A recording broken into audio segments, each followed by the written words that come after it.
Please give me 5 minutes to clarify something.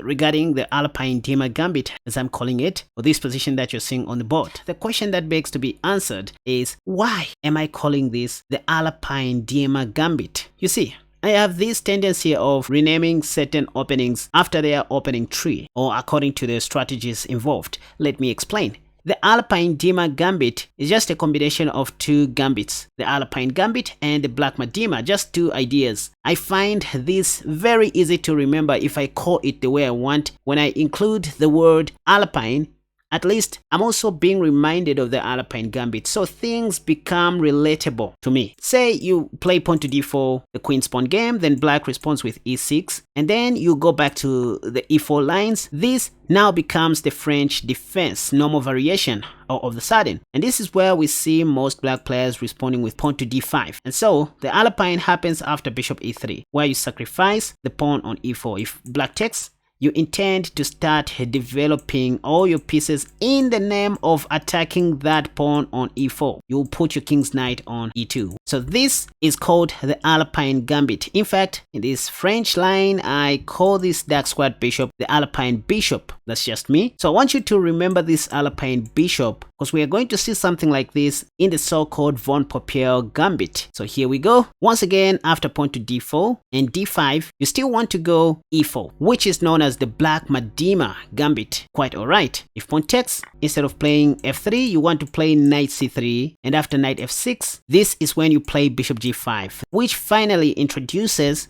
the von Popiel Gambit. Pawn to f3 is the normal Blackmar-Diemer. As I said, bishop g5 is what introduces the von Popiel Gambit. No question about it. It's like the von Popiel Gambit is inside of the Blackmar-Diemer Gambit. It's like a variation in the Blackmar-Diemer Gambit. But bear in mind that not everybody responds with d5 on the first move after you play d4. As a matter of fact, the top played move in the Masters database, as you can see, is knight f6 instead of d5. But here is where my strategic line comes in. You begin with knight c3, and after pawn to d5, the top played move, this is when you play pawn to e4, which has a weird name, of course. Point is, if black takes on e4, this now becomes the Blackmar-Diemer Gambit, where you have an option to go pawn to f3 or transpose into the von Popiel Gambit. But if black doesn't take with the pawn on e4, and let's say they take back with the knight, this is where we exchange knights and put the dark squared bishop on e3. Once again, there we see the Alapin Bishop on e3, this time without the knights. And this is where my idea came from. Given a chance, you may want to play c3, queen c2, g3, bishop g2, all in the name of attacking that misplaced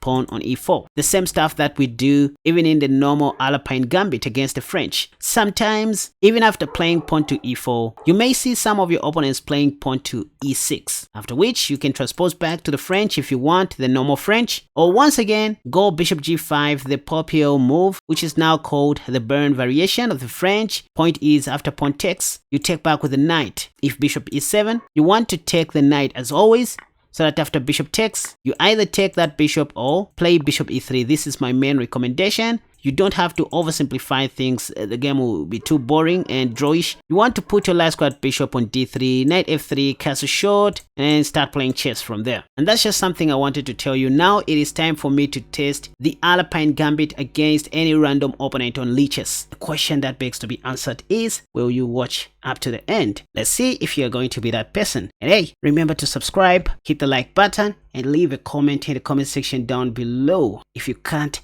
share this video, for God's sake. Let's go! My Alapin-Diemer Gambit, which others call the von Popiel Gambit. If at all that's the right pronunciation. Let's see if this international master can defeat my Alapin-Diemer Gambit.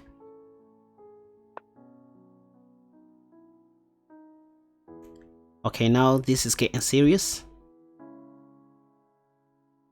This is very serious. Now I need to concentrate. So bishop f5, I guess I can still go queen e2. Oh, what did I say? I remember covering something like this in my tutorial video. Oh, is it? Wait a second. There's a game that I played against 2600 where I played pawn to g4. I said in this position go pawn to g4, among many other good things that you can do. You can play pawn to c3, that's okay. You can play knight e2, that's okay. You can play h4, whatever makes sense for you. But the move that kind of makes sense to me is pawn to g4. So followed by knight e2, then knight f4. So this is the only sequence I know in this line. Simple chess. I want to play knight f4, get rid of that light squared bishop for good. So let's go knight f4. I think I can advance my d pawn, even though I don't know what really I'm doing by now. Gain some more central space, as much space as I can. Can I play c4? Or if I play c4, black is going to play queen a5 check.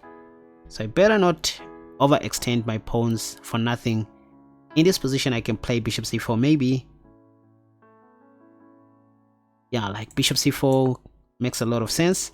Even pawn to h4, I'll try to play.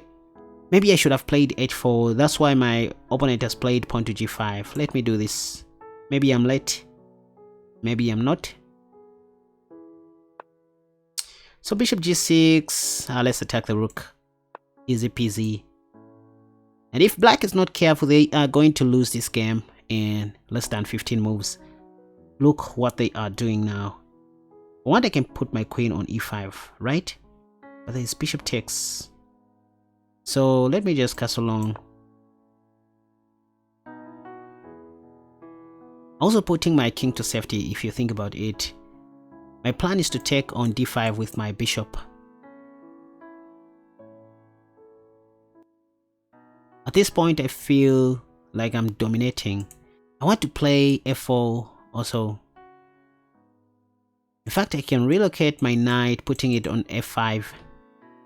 All these ideas going through my mind.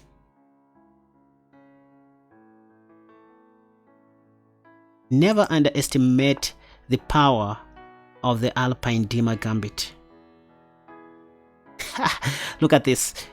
There's a checkmate. But I guess you guys haven't seen it.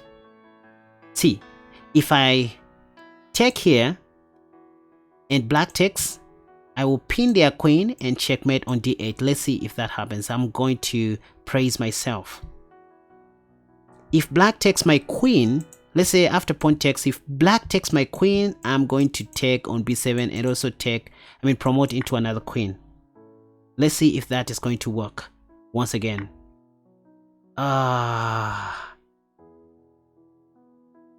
Anyway, let's do something else. I was just lying to myself. Wait a second. Looks like the queen is dead. And there's nothing that black was doing about that. There's nothing that my opponent was going to do about that. Bishop g6, I can take here. Okay, and now I can activate my rook. How are they going to defend that? Upcoming checkmate. Bishop b5 is coming. Maybe pawn to e6 or f6.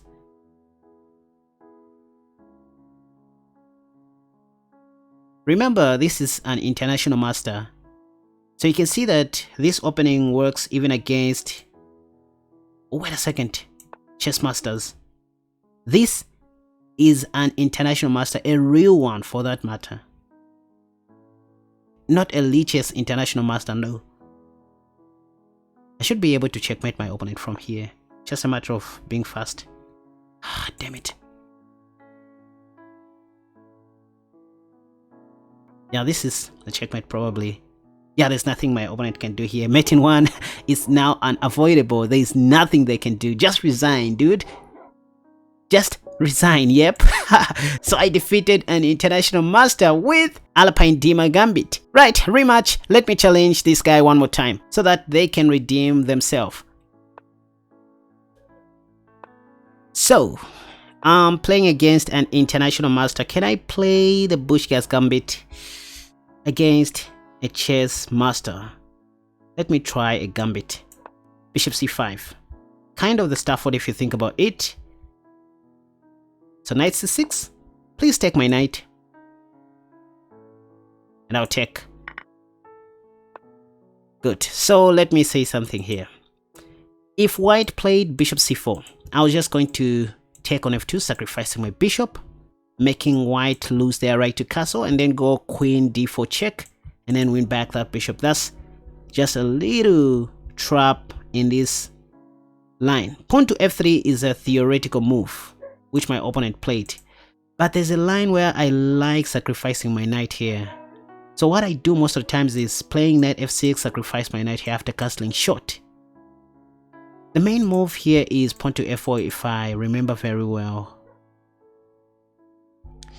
Because if pawn takes, I will have so many open lines, but let me just go knight f6, why not?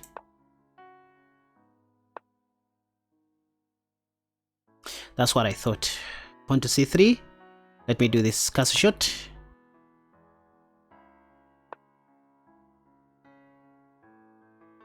Okay. Bishop e3, and now I play queen e7. So I want to play knight d5, as I promised earlier.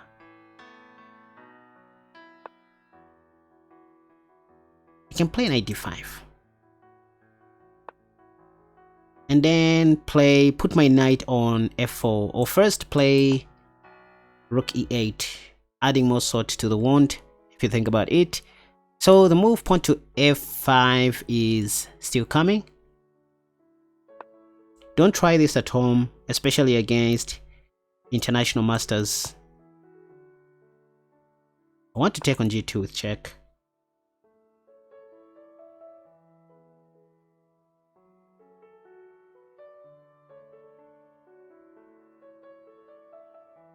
What can I do here? Maybe pawn to h5. Let's just go full beam. I do not care at this point. I want to go h4 followed by queen g5.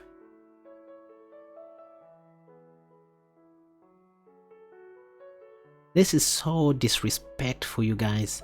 Don't do this to a chess master. Do not do this to a chess master. So let's go. This is so disrespectful. I have never seen this in my life. I've never seen this before. So now I go queen g. Obviously they will take, yep. I've never seen this before. Okay, now they want to get rid of my dark squared bishop. Let's do that. Oh. Let's go c6. I want to play bishop c7, but if knight takes, I'll just take. What? Okay, let's do this. Again, if knight takes, I'll just take. Why not?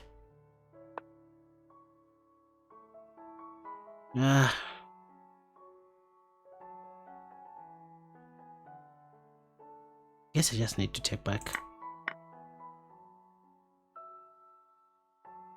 Okay, looks like my plans failed to work. And now I'm paying. I'm paying back. It is time to pay back. I played a dubious gambit against the chess master, and now they want to punish me. How about attacking that knight one more time?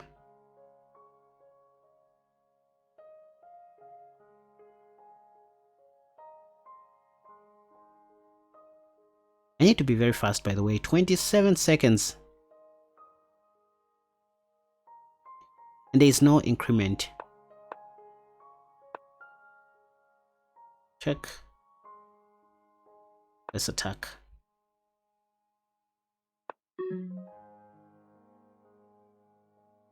Let's take. King takes.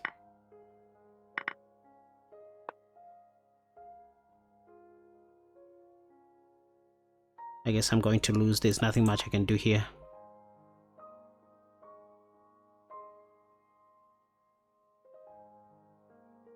Seven seconds against 54. Need to be very careful.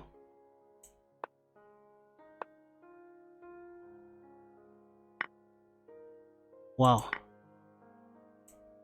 Forgot about my thing.